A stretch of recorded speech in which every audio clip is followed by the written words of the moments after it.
Hi, welcome back to my channel. నేను మీ నాగలక్ష్మి మాట్లాడుతున్నానండి. మేము మా ఇంటికి అదే బెంగాల్ నుంచి ఆంధ్రప్రదేశ్ బయలుదేరుతున్నాము. ఆంధ్రప్రదేశ్కి బయలుదేరేటప్పుడు మేము ట్రైన్లో చేసుకున్న ఫుడ్ చూపిస్తున్నాను. చపాతీ, టమోటో చట్నీకి మళ్ళీ ఎగ్స్, జాయింట్ మిషన్, పెరుగు, ఫ్రూట్స్, ఇంకా లెమన్ రైస్, చికెన్ కర్రీ, దొండకాయ ఫ్రై, లెమన్ రైస్ అని చెప్పినాను కదా. గుడ్డులు, ఉడకబెట్టిన గుడ్డులు, శనగపప్పు, అది శనగలు, వేయించిన శనగలు, మళ్ళీ ఇవన్నీ ప్యాక్ చేసుకొని నైట్ నేను ఇవన్నీ ప్యాక్ చేసేప్పటికి నైట్ ఇంత కరెక్ట్గా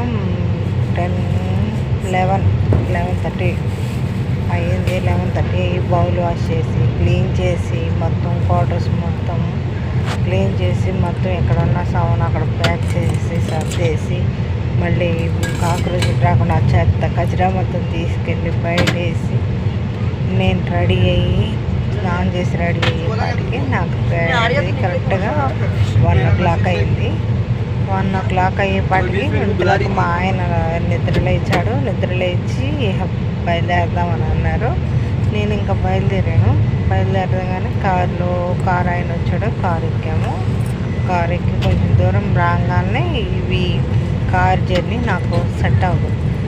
ఎందుకంటే కొంచెం దూరం రాగానే వామిటింగ్స్, అసలే హెల్త్ ప్రాబ్లం, కొంచెం హెల్త్ ఇష్యూలో ఉందండి. హెల్త్ ఇష్యూ ప్రాబ్లం వలన ఇంకా ట్రైన్ జర్నీకి సిద్ధం కాలేదు నేను. అలాంటి సిచ్యువేషన్లో ఈ కార్ జర్నీ అసలు కార్ అంటేనే నాకు సెట్ అవ్వదు. ఆ కార్లో వామిటింగ్స్, వామిటింగ్స్ ఎక్కడెక్కడ వచ్చాయంటే 3 సార్లు అయింది. 3 సార్లు అన్న పాపం ఏమనుకోకుండా ఆపి తీసుకొచ్చాడు. రాత్రి 1 గంటకి వాళ్ళకే నిద్ర లేకోకుండా వచ్చి తీసుకెళ్తారు కదండి. కొండల పైనుంచి కిందకి రావాలి కదా, అలా ఉంటుంది నా సిచ్యువేషన్ కూడా వేరుగానే ఉంటుంది. నాది ఇంకా ప్రాబ్లం అనిపించింది. కార్ సెట్ అవ్వకపోవడం వలన చాలా ఇబ్బంది పడ్డాను. అంతలోకి రైల్వే స్టేషన్కి వచ్చేసాము.